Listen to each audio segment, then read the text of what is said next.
What's going on, everybody? It's the FF Mediators, and I'm joined by Tyler. My name's Matt, and we're going to walk through some fantasy stacks today. For those of you that aren't familiar, a fantasy stack is just when you have the quarterback and the pass catcher on the same offense, so that way you can kind of have the points for both actions when they catch the ball and throw the ball. Tyler, why don't you walk us through kind of what stacks are and what you're after? Yeah. So, like you said, stacks are, we're looking at quarterbacks and typically pass catchers is kind of the way most stacks are oriented there. The people that typically we target with those, we do elite quarterbacks with their wide receiver ones or sometimes wide receiver twos, depending on the offense. I think a prime example of that would be like the Bengals with Joe Burrow and either Jamar Chase or T. Higgins. Now, granted, sometimes their season gets off to a slow start, um, but it seems like it's been picking up here lately. Offenses like that, where you've got an elite offense that typically is going to score a lot of points. So you've got the Bengals. Another one would be like the Eagles, possibly. Um, you know, s- p- Offenses like that, um, that you're not worried as much about like target distribution just because it's so elite. Another thing to note too that I think is kind of interesting, some offenses you can actually get by with stacking not only the wide receivers, but a tight end as well. Um, we saw it with Mahomes and Kelsey for years. We've saw it with Mark Andrews and Lamar Jackson. That's been an elite stack for years as well. Um, I think some interesting names to look at maybe going forward here. We've got McBride and Kyler in Arizona. We've also got Dalton Kincaid and Josh Allen in Buffalo. And probably one of the most talked about tight ends right now is Brock Bowers. Now, granted, his quarterback is not elite at this point. We're not saying that. But if he does get an elite quarterback, that could be one of the stacks to target for sure in the future. Yeah, I think you're spot on right there at the end. Um, I'm not as big as a believer in stacks. I prefer, like you said, the elite stacks. You know, I want CD and Dak. I want Jamar Chase and Joe Burrow, AJ Brown and Jalen Hurts. Like those stacks where I know I'm going to get a bunch of fantasy points.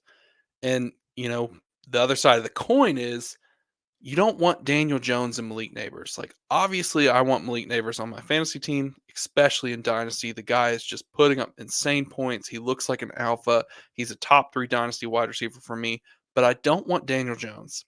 And the reason being is if Malik Neighbors is out or if he has a bad game, you're stuck with Daniel Jones. And I'm not really expecting a lot of fantasy points to get spread around there. So you kind of run that risk. And just like you said with Bowers, right now that's not an elite stack because we're already playing flip flop on who the quarterback is. Is it Aiden O'Connell? Is it Gardner Minshew? I don't know. We'll see. But what we do know is if they get a new quarterback next year, let's say they do draft Shador Sanders. Like, we saw the video on X going around of the owner being with Shador, then maybe that happens. Is that an elite stack? Possibly in the future. I'm not saying yes right now, but we'll see.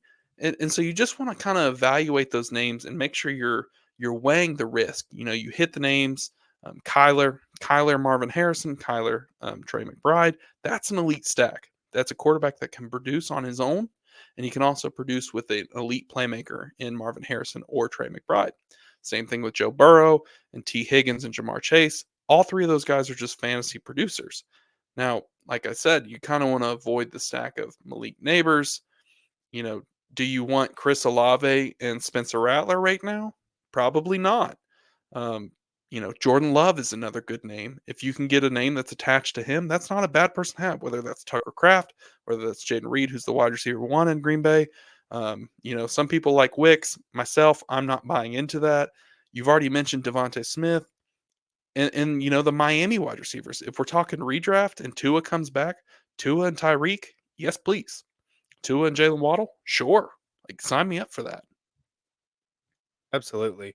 Especially the Miami guys, if Tua's healthy, that offense gets rolling quick and they're fast. I think another thing too, that sometimes we're kind of a little reluctant to talk about is stacking those like other players with your like wide receivers, your pass catchers, anything like that.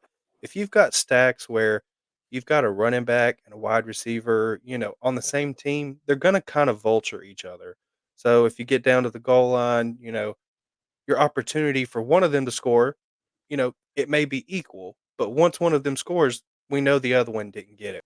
Let's say Alvin Kamara and Chris Olave, right? They're going to vulture each other versus if you don't have Chris Olave and you have Jaden Reed per se, like at that point, they both have the opportunity to score on a play. They're not combating each other to get points.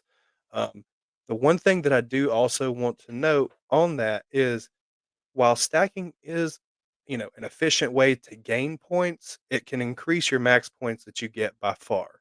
That's my view anyway.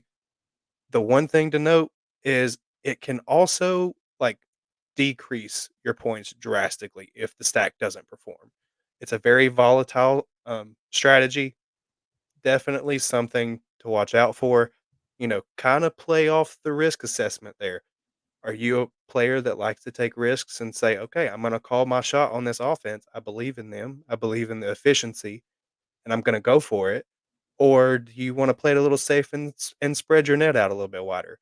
Um, I think I like my stacks, especially the elite ones, but I'm even more comfortable kind of going down, not necessarily to the Daniel Jones tier, but some of those middle tier guys like maybe a Baker and a Chris Godwin. Hey, it's a stack. They're gonna correlate, one if Chris Godwin scores, Baker's gonna probably throw him the ball. So, what about you though? I mean, I know you're not as heavy on stacks as I am. Does that risk assessment, how do you go through that? I think it's definitely something that I weigh.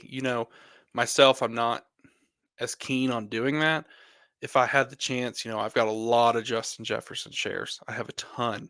Um, do I want Justin Jefferson and Sam Darnold? No. But I would be lying to you if I didn't say I have multiple teams with JJ McCarthy and Justin Jefferson. So I'm not saying that's an elite stack, but I bought him when he got hurt, knowing that, well, maybe he will turn into one. And that could really help my team. Um, it's something we're considering. Another name that we haven't even mentioned is CJ Stroud. CJ Stroud has playmakers everywhere, and I want a piece of that offense. And let's say you have Tank Dell and he's your wide receiver 3 or maybe someone you're flexing. Well, CJ Stroud's probably going to score some points most weeks, so he's not going to hurt you as much. And if he does happen to connect with Tank Dell, like you said, those points for and the max points for shoot up. So that's going to help you. But I would be remiss without saying you do want to be careful because someone I've been very critical of over all this offseason is Anthony Richardson. And going into this season, I've critiqued him as a passer. And, do I want a pass catcher in that offense? Not really. I mean, Michael Pittman was someone that was interesting to me prior to the season. I know he's got some weird injury news right now where he's going to go on IR and now he's not. So who knows what's happening there. But, um, you know, he's not an elite passer, so I don't want to connect myself because let's say A Rich has a bad game like he's had this year so far, it's not going to do well for your fantasy team. And if you started Michael Pittman too, now you're looking at two players that have already set you back and not even met maybe their projected points for. So that's going to hurt your team. So you need to be careful. Like Tyler said, evaluate the risk. But the last thing is if you have conviction about a player, go do it. You call your shot. Don't listen to everyone else. If you have the belief that someone's going to be good, I think you should do it because we all have those times where it hits. Coach has the great story about hitting on Puka Nakua. Nobody else really was buying him. He did. And guess what? It hit. This year, I went in all off season and I was screaming, buy Bucky Irving. And here we are, and he's about to be suited up as the RB1 in Tampa Bay. And Tyler, I'll let you speak on some of the guys that you liked, but you know, just remember, you got to call your shot. So call it. Yeah, absolutely. One player that I thought all off season that was going to be the wide receiver one in his offense was Jaden Reed. I know we all agreed there. We all thought he was the one. We were like, oh, they have such young wide receivers, and Jordan Love has really stepped into his own. But that was the conviction we had. We believed in Jaden Reed being the wide receiver one there. And if you had drafted him in redraft or got him on, I'm going to say the cheap, he probably wasn't cheap, but if you got him at the lesser value than what he is now, it's looking good right now. I'm a Colts fan, so the A Rich hate and Michael Pittman, I'm like, that stings a little bit. It's with love. Um, I know. But, no, but for real, like, that's a stack that if A Rich does produce passer, that could be huge in the future, but right now it's just not working. And so, the risk assessment, like we said, that's one of those things you have to look at. Does it produce now? Is it efficient? Are they going to get better? Do you see a way for them to get better? And then another thing too, one that I missed on, and you just had to let the dice roll at that point, was Tank Dell. I thought Tank Dell was going to be the wide receiver one, just because we heard him and C.J. Stroud were like great friends all throughout the offseason. I think C.J. Stroud even did like an all NFL team throughout the year, and he put Tank Dell as his He slot sure wide did. receiver. He sure So did. it's like there's this rapport there. We thought, hey, like it makes sense. You know, right now, Nico is out, but up till week 6 at least, Nico's been the guy. Mhm. So I think that's one where I don't want to necessarily say I missed, but the first few weeks it hasn't looked as good as I hoped. So that's one of those things too of an example where if you were betting on that stack to get you some points, it's not worked out so well. So just kind of temper expectations when you do this, call your shot where you think it is.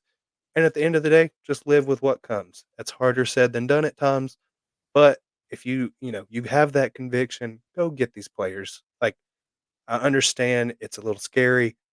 I like we've said already, I play heavier with stacks. Um and I know Matt doesn't as well, doesn't do it as much as I do. Coach, I don't think coach cares at all. Yeah, he does it even less. I mean, he doesn't care. He just wants points. Yeah. So at that point, like just we're going after points. We're all chasing the most points like possible. I like I said, it increases your max points for, but it's more volatile. I'll roll with those punches and hopefully I've got a good enough team that it doesn't matter at the end of the day. So, Yeah.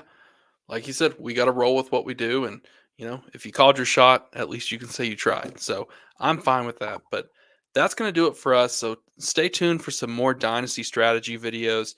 Let us know in the comments below. Are you using stacks? Is there an elite stack that you like? Is there an up and coming stack that you're going to be looking out for? Let us know. Be sure to like the video. Follow us on X at the FF Mediators. Be sure to subscribe to the YouTube. You can catch us live every Wednesday at 8:30 Eastern on the Faceoff Sports Network, as well as our channels where we're answering your questions and just talking fantasy football. You can also catch us on X at the halftime of every Thursday night game.